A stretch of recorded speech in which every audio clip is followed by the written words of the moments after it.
Hello दोस्तों, good evening. कैसे हैं? मैं दीपक शर्मा अपने ऑनलाइन चैनल पे आपका बहुत बहुत स्वागत करता हूं। आज हम कोलरॉस लॉ के बारे में पढ़ने वाले हैं। ठीक है, इलेक्ट्रोकेमिस्ट्री के पहले लेक्चरों में हम मोलर कंडक्टेंस, इक्विवेलेंट कंडक्टेंस यानी आपकी मोलर चालकता और समतुल्यांकी चालकता के बारे में पढ़ चुके हैं। ठीक है, और उन चालकताओं पर तनुता का एवं सांद्रण का प्रभाव भी पढ़ चुके हैं। ठीक है, सीमांत मोलर चालकता या सीमांत तुल्यांकी चालकता क्या होता है? अनंत तनुता या जीरो सांद्रण पर जो चालकता होती है उसे अपन क्या बोले? आपकी सीमांत मोलर चालकता या सीमांत तुल्यांकी चालकता बोलते हैं। अब सीमांत मोलर चालकता या सीमांत तुल्यांकी चालकता के लिए एक नियम आता है जिसको अपन क्या बोलते हैं? कोलरॉस का नियम बोलते हैं। तो अगली हेडिंग लिखेंगे कोलरॉस का नियम। कोलरॉस का नियम। ठीक है, मोलर चालकता के लिए ये नियम अलग है और तुल्यांकी चालकता के लिए ये नियम अलग अलग और एक जैसा है लेकिन थोड़ा सा अंतर है। तो ये देखेंगे इस नियम के अनुसार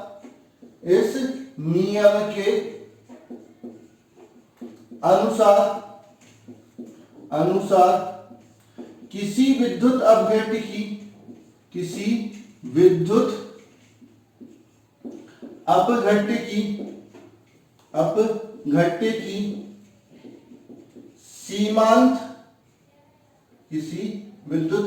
की सीमांत मोलर चालकता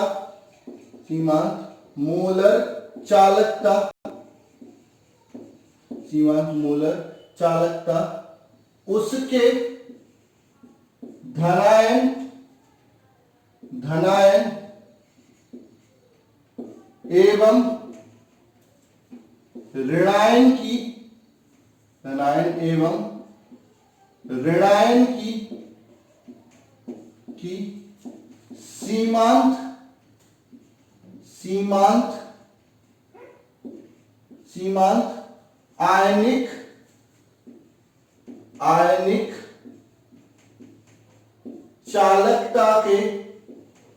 चालकता के योग के बराबर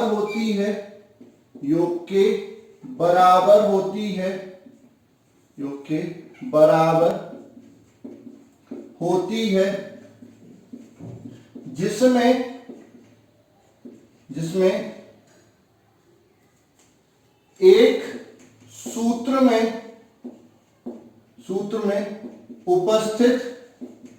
उपस्थित धनायन और ऋणायन की संख्या से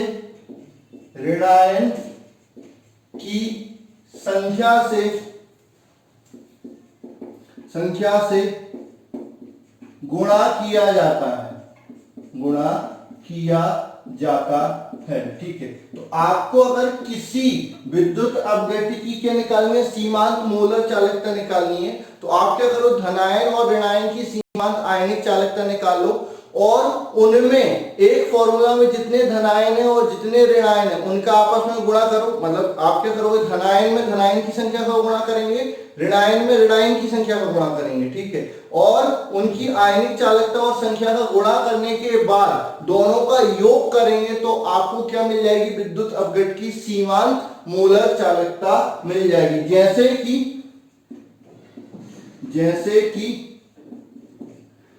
कि विद्युत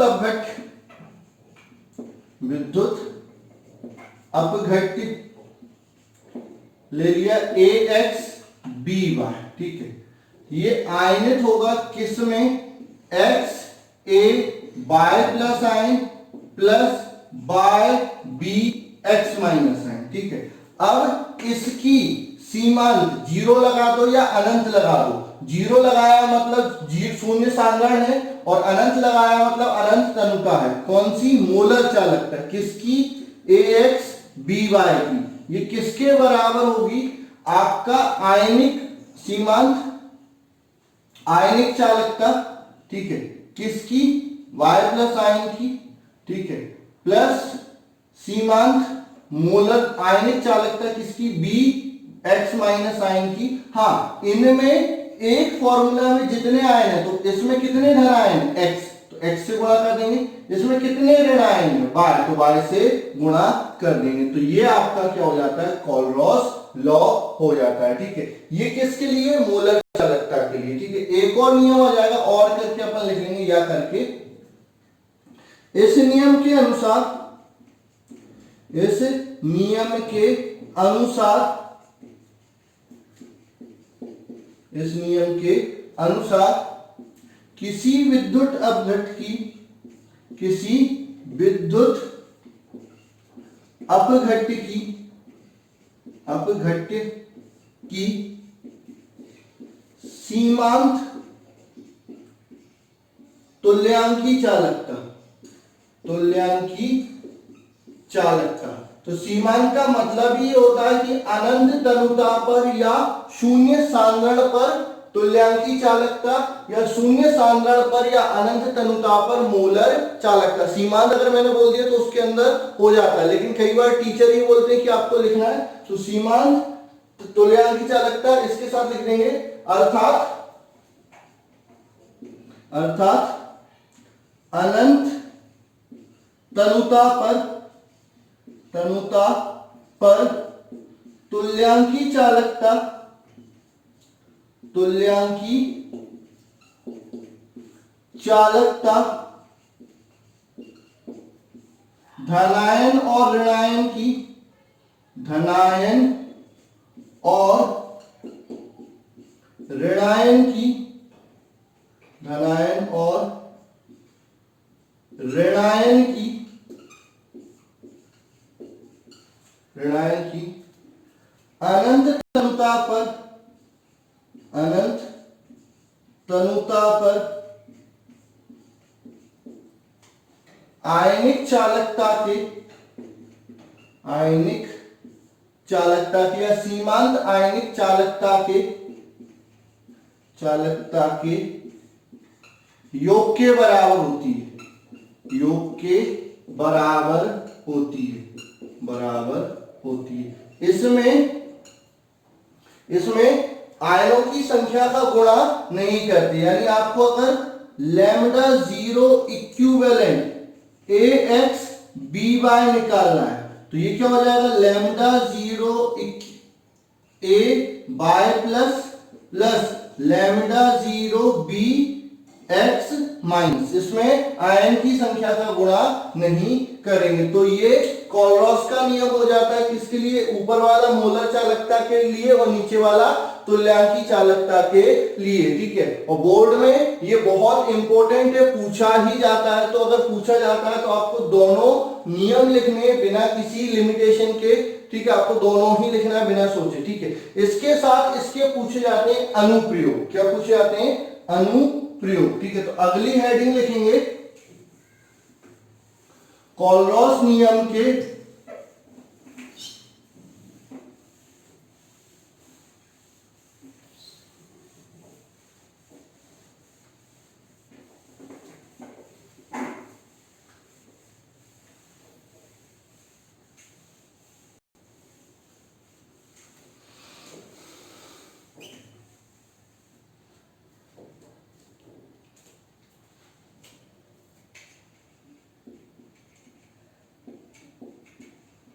कॉलरॉस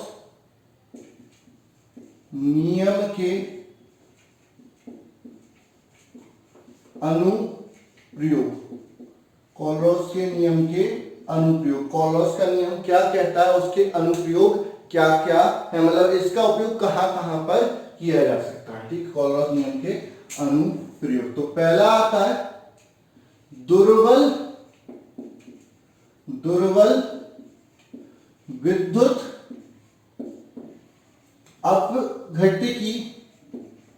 अपघट्ट की सीमांत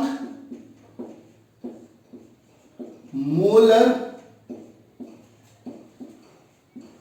चालकता ज्ञात करने में। ठीक है, तो इसमें लिखेंगे, आपको मैं पहले ही बता चुका हूं, जैसे ग्राफ बताया था उसमें बताया था प्रबल विद्युत अपघट्ट की सीमांत मोलर चालकता, तो आप निकाल सकते हैं लेकिन दुर्बल विद्युत अपघट्ट की सीमांत मोलर चालकता आप आसानी से नहीं निकाल सकते। तो उसको निकालने के लिए हम क्या करते हैं, कोलरॉस के नियम के अनुप्रयोग का उपयोग करते हैं। ठीक है, तो इसमें लिखेंगे किसी दुर्बल विद्युत अपघट्ट की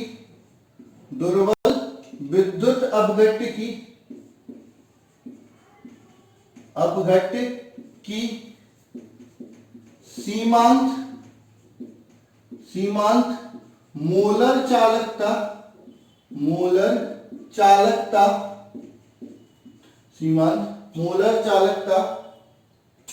किसी दुर्बल विद्युत अपघट्ट की सीमांत मोलर चालकता ग्राफ की सहायता से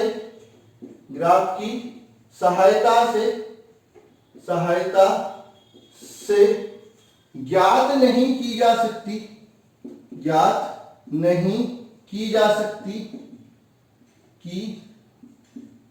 सकती। ठीक है, किंतु उसकी सीमांत मोलर चालकता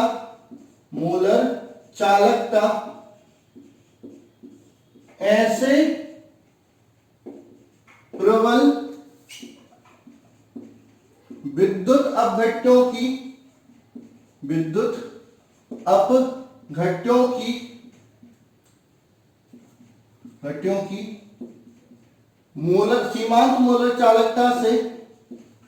सीमांत मोलर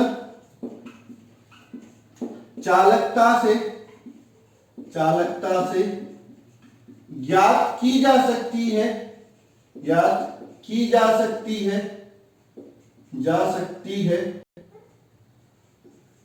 जिनमें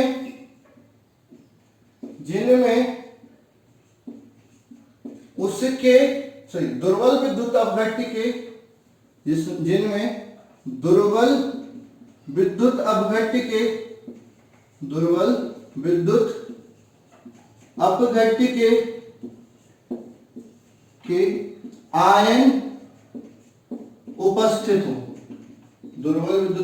के आयन उपस्थित हो।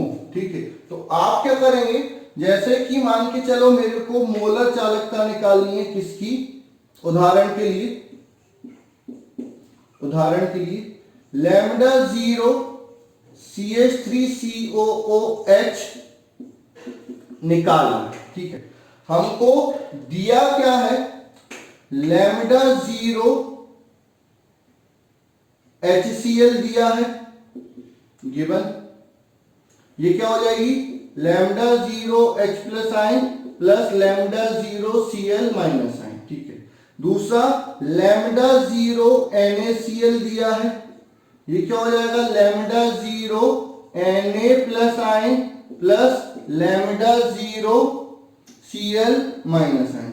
एक और दिया है लैम्डा 0 CH3COONA, ये भी प्रबल विद्युत अपघट्ट है क्योंकि Na उपस्थित है, तो Na पूरा आयनाइज हो जाता तो ये भी पूरा आयनाइज हो जाएगा। तो ये हो जाएगा lambda 0 CH3COO minus plus lambda 0 Na plus. ठीक है, अब इसको अगर अपन देखते हैं तो इसमें आपको क्या चाहिए, इसमें आपको चाहिए lambda 0 CH3COO minus plus lambda 0 H plus. ठीक है, तो CH3 माइनस ये तो ये H प्लस ये तो ये इक्वेशन फर्स्ट, ये इक्वेशन सेकंड, तो ये दोनों में है तो इन दोनों को ऐड करें, एक एक ही चाहिए, यहां पर भी एक एक है तो किसी नंबर का मल्टीप्लाई नहीं करेंगे, डायरेक्ट ऐड करेंगे। अगर ज्यादा चाहिए होते तो किसी नंबर का मल्टीप्लाई करके फिर ऐड करते। ठीक है, और ये दो एक्स्ट्रा हो जाएंगे तो थर्ड इक्वेशन को क्या कर देंगे, माइनस कर देंगे। नाउ अब समीकरण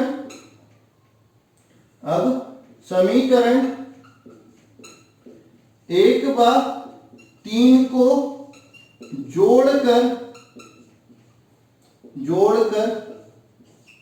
समीकरण 2 घटाने पर, 1 व 3 को जोड़कर समीकरण 2 घटाने का। ठीक है, क्या मिलेगा, मैं हटा के लिख देता हूं क्या मिलेगा। इधर अच्छे से आपको समझ में आना चाहिए कि क्या मिलेगा।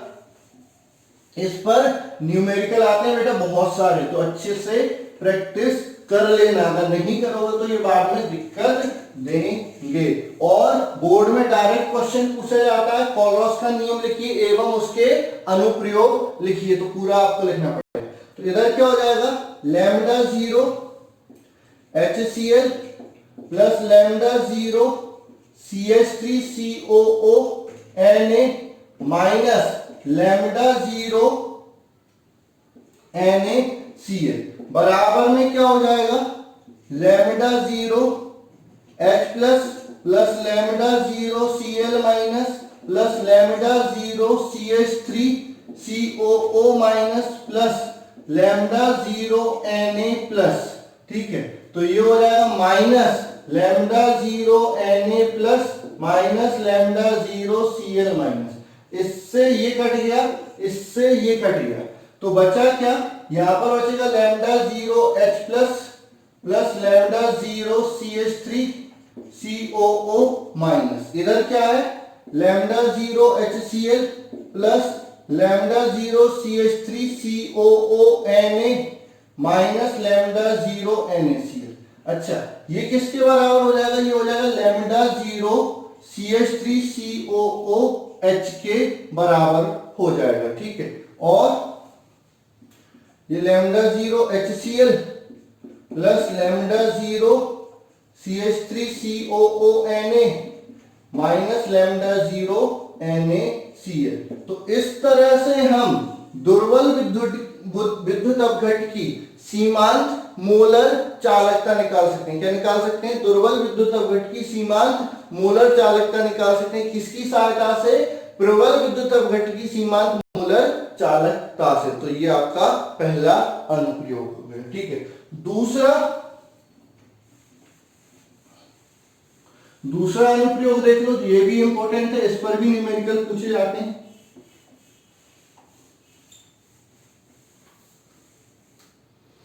दूसरा अनुप्रयोग आएगा वियोजन की कोटि की गणना।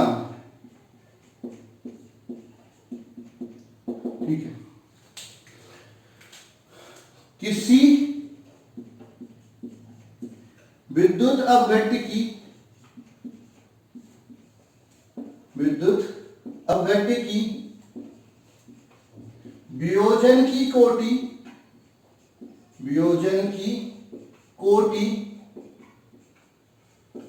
किसी विद्युत अपघट्ट की वियोजन की कोटि उसमें दिए गए सांद्रण पर वियोजित कणों की संख्या का या वियोजित अणुओं की संख्या का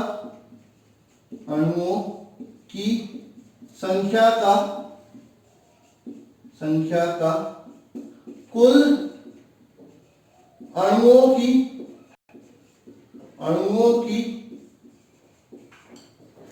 संख्या के साथ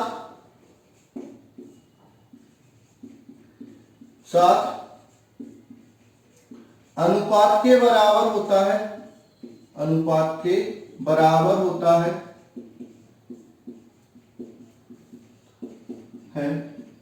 ठीक है, तथा वियोजित अणुओं की संख्या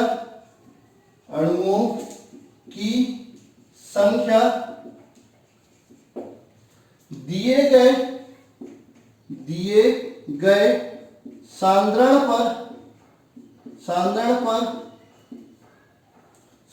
पर मोलर चालकता के अनुक्रमानुपाती होती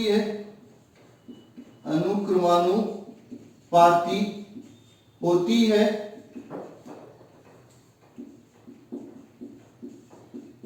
तथा कुल अणुओं की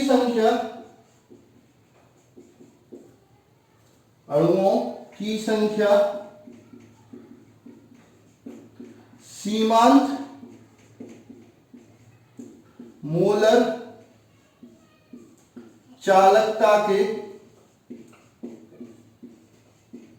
अनुक्रमानुपाती होती है, अनुक्रमानुपाती होती है। ठीक, तो ठीक है, समझो क्या है आपका, क्या होता है वियोजन की कोटि क्या होती है। अपन ने कोई पानी लिया, उसमें 10 अणु विलय किए, ठीक है, 10 विलय तो किए लेकिन वियोजित नहीं हो रहे, 10 3 ही वियोजित हो रहे हैं। तो वियोजन की कोटि कितनी होगी, 3/10। जितने वियोजित हुए बटे कुल जितने आपने विलय किए थे वो आपकी अणुओं की वियोजन की कोटि हो जाती है। ठीक है, अब ये 3 जो वियोजित हुए तो मोलर चालकता सबके कारण नहीं आई, वो 3 के कारण आएगी। तो दिए गए साधारण पर जो मोलर चालकता है वो वियोजित अणुओं की संख्या के अनुक्रमानुपाती होती है। ठीक है, और अनंत अनुताप पे अपन मानते हैं कि सारे आयन वियोजित हो जाते हैं, तो अनंत अनुताप पर जो मोलर चालकता होती है वो सभी अणुओं की संख्या के अनुक्रमानुपाती होती है। तो आपको आयनित अणुओं की संख्या बटे कुल अणुओं की संख्या निकालनी है, तो ये किसके बराबर हो जाएगी, दिए गए साधारण पर मोलर चालकता बटे सीमांत मोलर चालकता के बराबर हो जाएगी। ठीक है, तो विद्युत अपघट्य की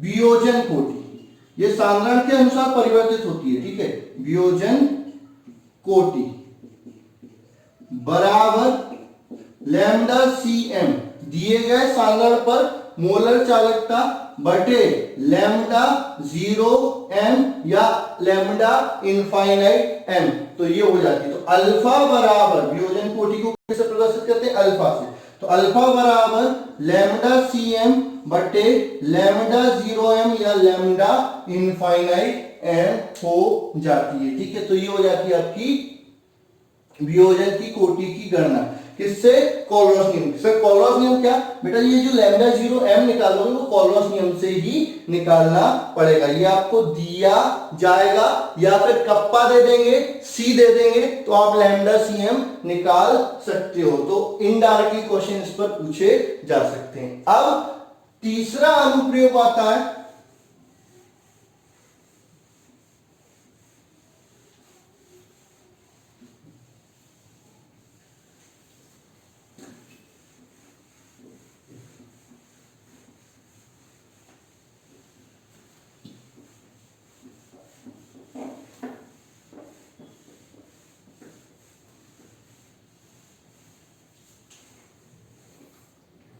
तीसरा अनुप्रयोग आता है आपका वियोजन कोटि निकाली।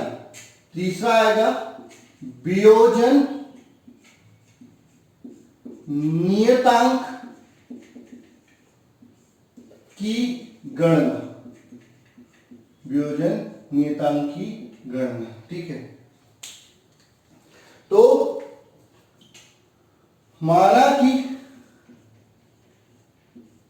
विद्युत अपघट्य AB, हालांकि विद्युत अपघट्य AB जिसका साधारण C है तथा वियोजन कोटि अल्फा है। ठीक है, तो ये AB वियोजित होगा किसमें, आपका A plus ion plus B minus ion. ठीक है, इनिशियली इसका साधारण कितना है C, ये 0 0। जब ये अल्फा वियोजित होता तो एक में वियोजन कोटि क्या है, अल्फा, तो अगर एक लेते तो अल्फा वियोजित होता, C लिया है तो C अल्फा वियोजित हो जाएगा, तो बचेगा क्या, C माइनस C अल्फा बनेगा कितना, जब एक वियोजित हो रहा तो एक और एक बन रहा है, तो C अल्फा वियोजित हुआ तो C अल्फा और C अल्फा बन जाएगा। ठीक है, तो वियोजन नियतांक क्या होता है आपका, K बराबर A का साधारण, उत्पाद के साधारण का गुणनफल बटे अभिकारक के साधारण का गुणनफल। ठीक है, तो K बराबर C अल्फा गुण C अल्फा बटे C माइनस C अल्फा। तो K बराबर C square alpha square, C common 1 minus alpha, तो एक C से एक C कट जाएगा। K बराबर C alpha square upon 1 minus alpha. ठीक है, जहां पर अल्फा ऑलरेडी निकाल चुके हो, lambda CM upon lambda 0M, ये अल्फा होता है। तो अगर आपको क्या है, अल्फा निकाल सकते हो किससे, कोलरास के नियम से। जब अल्फा निकाल लिया तो आप वियोजन नियतांक की गणना भी कर सकते हो। तो ये आपका क्या हो जाता है, तीसरा अनुप्रयोग हो जाता है किसका, कोलरास के नियम का। ठीक है, इस पर क्वेश्चन आता है बेटा। कोलरास के जितने भी अपन अभी फॉर्मूले पढ़ रहे हैं उन सभी पर क्वेश्चन आता है, और अच्छा क्वेश्चन आता है, अच्छे से आप प्रैक्टिस कर लेंगे। ठीक है, अब अपन चौथा अनुप्रयोग देख लेते हैं।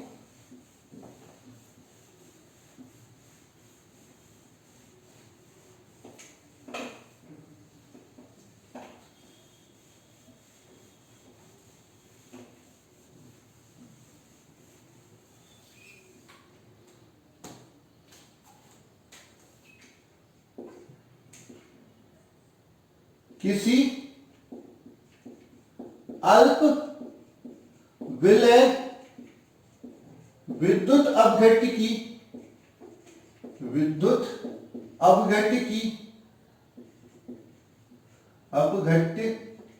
की विलयता ज्ञात करने में।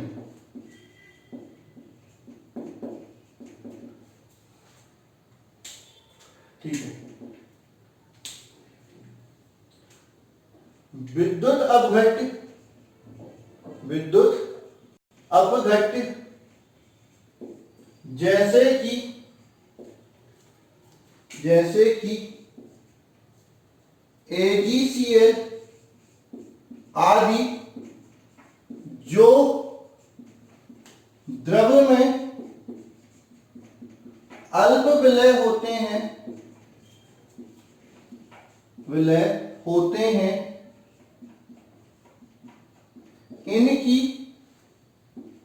इनकी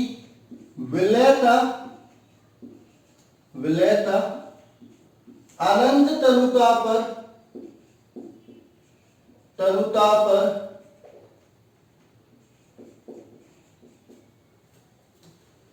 मोल संख्या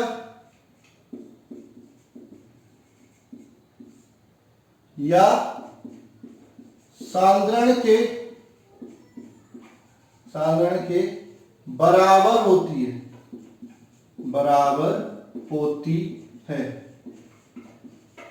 ठीक है, तो इनकी जो विलयता होती है वो अनंत अनुताप पे सांद्रण के क्या होती है, बराबर होती है। ठीक है, तो आपको पता है कि लैम्डा m बराबर कप्पा इंटू 1000 बटे C। ठीक है, अब अनंत तनुता पर क्या हो जाएगा, लैम्डा 0M बराबर कप्पा इंटू 1000 अपॉन S, जो सांद्रण होगा वो विलयता के बराबर हो जाएगा। तो S बराबर क्या हो जाएगा, कप्पा इंटू 1000 बटे लैम्डा 0M, और लैम्डा 0M किससे निकालेंगे, कोलरास के नियम से निकाल लेंगे। ठीक है, या फिर जो पहला अनुप्रयोग पड़ा है उसकी सहायता से हम लैम्डा 0M निकालेंगे। लैम्डा 0M निकालिए तो विलयता भी निकल जाएगी। ठीक है, पांचवा अनुप्रयोग भी आप लिख लो कोलरास के नियम का। क्या आता है, अनुप्रयोग आता है आपका इसका, जल का आयनिक गुणनफल ज्ञात करने में। ठीक है, जल का आयनिक गुणनफल क्या होता है, जैसे अगर अपन जल को आयनाइज करते हैं, ठीक है, ट्वाइस ऑफ H2O आयनाइज होता है, तो ये क्या देता है, हाइड्रोनियम आयन देता है प्लस OH माइनस आयन देता है। ठीक है, अब इसके साधारण आयनिक गुणनफल जो होता है वो concentration of H3O plus into concentration of OH minus, ये इसकी वैल्यू आती है 10 की घात माइनस 14 आती है। कितनी आती है, 10 की घात माइनस 14 आती है। तो ये अपन किससे निकालते हैं, कोलरॉस लॉ से निकालते हैं, कोलरॉस के नियम से निकालते हैं। तो ये 5 अनुप्रयोग हैं किसके, कोलरॉस के नियम के। ठीक है, अब पांचों अनुप्रयोगों को अपन आसानी से ज्ञात कर सकते हैं और इन पर ये बोर्ड का बहुत इंपॉर्टेंट क्वेश्चन है जो बोर्ड में पूछा जाता है कि आप कोलरॉस का नियम लिखिए तथा उसके अनुप्रयोग लिखिए। ठीक है, आज के लिए बस इतना ही। अगली क्लास में हम देखेंगे आपका विद्युत रासायनिक सेल, उसमें लवण सेतु और उसके अनुप्रयोग, विद्युत रसायन श्रेणी, काफी सारी चीजें देखनी है। ठीक है, लेकिन ये क्वेश्चन बहुत अच्छे से प्रैक्टिस कर लेना क्योंकि ये बोर्ड के लिए मोस्ट IMP क्वेश्चन है। ठीक है, तो आज के लिए बस इतना ही, धन्यवाद।